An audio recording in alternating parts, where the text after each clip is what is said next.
from ringsidereport.net and Ringside Report Radio, Wednesdays and Fridays at 10 right here on TSN 990. You can follow him on twitter.com/Dave Simon MMA.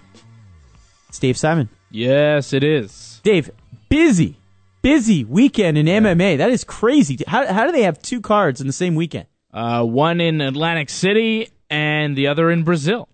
Wow. They did it. And Dana White was at both of them. Wow. That's what you can do when you have a private jet. You can go to Atlantic City on Friday and Brazil on Saturday and see a bunch of fights. And we saw some pretty good fights. You saw all of them? Of course I saw all of them. Just testing you. I don't miss any fights, ever. So we saw Clay Guida and Gray Maynard have a fight there on Friday night. Maynard taking home the decision. A little bit of controversy there. Most people seeing it for Gray Maynard. Guida and Maynard talking smack to each other during the fight, a little bit after the fight, although they apologized to each other at the press conference. An interesting fight at lightweight. Gray Maynard remains one of the top lightweights in the world. I don't know how much this does to really drop Guida down in the rankings. I had Maynard ranked ahead of Clay Guida, and it went how it went. It wasn't the most exciting fight. Dana White was actually pretty disappointed, saying that it sucked. Said the fight sucked. Ouch. Yeah, he was not happy with the fight, but he was very happy with the fight. Last night, Wanderlei Silva and Rich Franklin, just a fantastic 5-round war that won the fight of the night. A very, very close fight. I had the first 2 rounds for Wanderlei, and I had the last 3 for Rich Franklin. And Franklin getting the judge's decision. A good fight, a close fight, and a good card as well. Last night we saw the first ever Ultimate Fighter Brazil champions crowned, as we had the first season of the Ultimate Fighter Brazil. We had the finals last night. It was Cesar Ferreira, a.k.a. Cesar Mutanch. He got the victory over Serginho, and that was the middleweight final, and in the featherweights, it was Honey Jason beating Godofredo Pepe 29-28, a unanimous decision. Cesar Mutanch also winning a decision over Serginho last night in Brazil. Very, very happy guys. Honey Jason was actually crying on his way to the octagon. These Brazilian guys, so much passion, so passionate, and so happy to be in the UFC and to fight in front of their country people in Brazil. What kind of venue did they have there? Indoor, outdoor? How many thousand? Yeah, I don't know. I don't know if we got the exact number on how many thousand people. I think it was about 15 to 20,000 in that range. It was in Belo Horizonte, Brazil. Wow, look at Dave Simon, huh? That's right. Mike Goldberg was struggling with the pronunciation last night. He called it, it was Belo Horizonte, Belo Horizonte. Like, he couldn't quite get it right. He got it right once, but watching the Ultimate Fighter Brazil this season, I've picked up a little Portuguese and nice. How you pronounce things.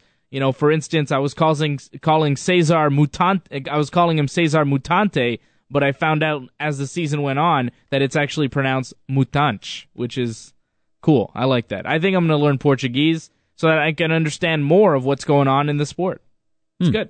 Interesting. Learn Brazilian Jiu-Jitsu, learn the language as well. Speak Portuguese. I figure it should go hand in hand, and I think I'm going to start learning a little Portuguese.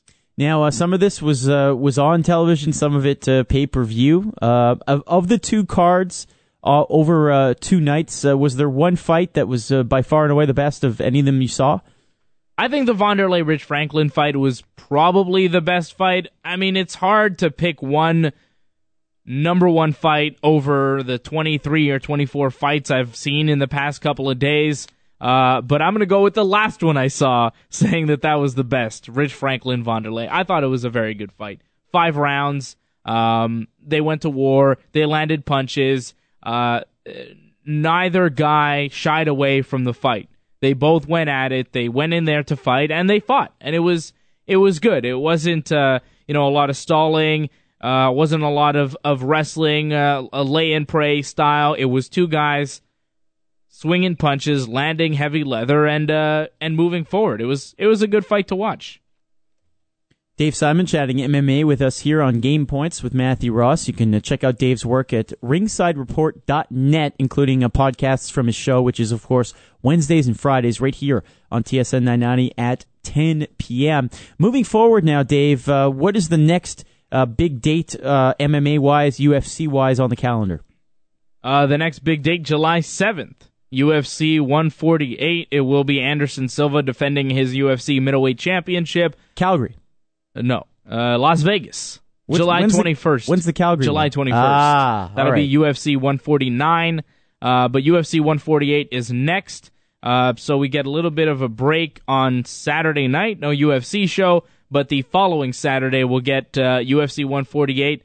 Anderson Silva, the middleweight champion of the world. Everyone wants to see, yep. The number one guy taking on Chael Sonnen, the guy that everybody wants to see Anderson fight. They fought in August of 2010, and Chael Sonnen beat up Anderson for 4 of 5 rounds, and most of the 5th round until he was caught in that triangle and then tapped out to an armbar, I think, that Anderson had at the time. A beautiful fight.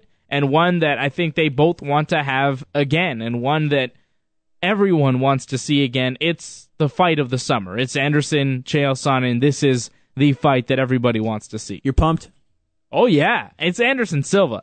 Anderson Silva hasn't fought since August of last year. I was going to say, it feels like it's been a long time. He's been injured. He had a shoulder injury that's kept him out for a while. The guy's 37 years old. Yeah. You kind of wonder, how long can this run go? No great athlete like an Anderson Silva or an athlete in any professional sport really goes out on top. Who goes out on top? You know, John Elway did, winning the Super Bowl MVP and retiring. And I was talking about it actually last night with a buddy of mine, and I said, I think John Elway won a Super Bowl and then retired. MVP. He was the Super Bowl MVP and which retired. Is pretty awesome. But you look at everybody else, you know, Jordan with the Wizards and whatever. Yeah. Nobody goes out on top, so you wonder when Anderson will falter. Will he go? And would he be the kind of guy? But would he be the kind of guy to win a fight and walk away? Probably not, right? No, I think he would. So? I think he would because most of these MMA guys, they don't do that, right? They just keep going. You know, you think about Randy Couture and some of the guys who just kept on and kind of tarnished the end of their careers. Chuck Liddell, got knocked out a lot at the end of his career. I mean, he was a superstar during his time. Shamrock. You can even Shamrock. Shamrock, apparently, he's still fighting. Oh, come on. I talked to Dan Severn a few weeks ago. He said he's still fighting. Talk about the legends there. Even a guy like Wanderlei Silva last night, a lot of people saying he's past his prime, which is true. He is past his prime, but some people saying he should retire as well. So you think Silva could walk away at some point soon? Anderson? Yes, Anderson. Yes, I think he could. He's talked about retirement for a few years now. I think if he beats Chael, he could end it after that. I don't know if he will. I'm not saying Anderson will retire. I don't expect him to retire after the Chael Sonnen fight, but I wouldn't be surprised. He's 37 years old. If he can beat Chael, he'll pretty much answer any question that anyone has about him in the middleweight division. There's nobody that he hasn't stopped masterfully. And there's really not that many other guys in the middleweight division that are at Anderson's level or that really deserve a title shot right now. Chael is the guy. Wasn't there a lot of speculation that perhaps a crowning achievement, a payday of epic proportions would be against a GSP at some point? Yes, but I don't think that fight's going to happen. It would require George St. Pierre to move up to 185 pounds, and I don't think George St. Pierre is going to do that. I don't think that he should. I think that conversely, in the welterweight division, there are a lot of challenges still ahead for George St. Pierre because there are a lot of tough guys that have distinguished themselves in the division. The middleweight division, I guess you could throw Bisping up there. If Hector Lombard wins his fight against Tim Boetsch in August, maybe you could throw Hector Lombard up there as a potential challenge for Anderson Silva. But the challengers are, I think there are fewer for Anderson at 185 than there are for George St. Pierre. And I think George St. Pierre will stay at welterweight for a while. I just don't see that fight ever happening. If there's going to be a super fight with Anderson, I think most likely now it would be against John Jones, but I don't think that fight's going to happen either. I think Anderson will fight the rest of his days at 185 pounds.